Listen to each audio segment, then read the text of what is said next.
তোমার সকল কষ্ট অভিমান ভেঙে যাবে, কারণ অন্ধকার রাতের পরে একদিন সূর্য ওঠে।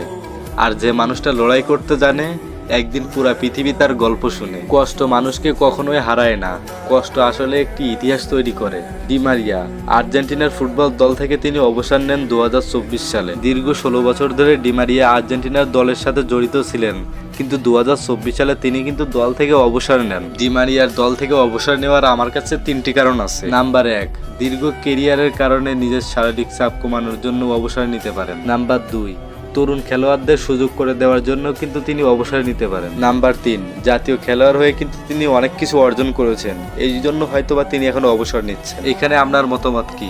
আমি যে 3টে কারণ বলেছি, এই কারণের জন্য কি তিনি অবসর নিয়েছেন, নাকি এর পিছনে অন্য কোনো রহস্য রয়েছে? অবশ্যই আপনি কমেন্ট করে যাইবেন। তার আন্তর্জাতিক ক্যারিয়ারের মধ্যে 2টি স্মরণীয় দিন রয়েছে, এই 2টা আপনাদের উপরে ছেড়ে দিলাম। আপনারা কমেন্ট করে যান কোন 2টার জন্য আমি বললাম সে স্পেশাল।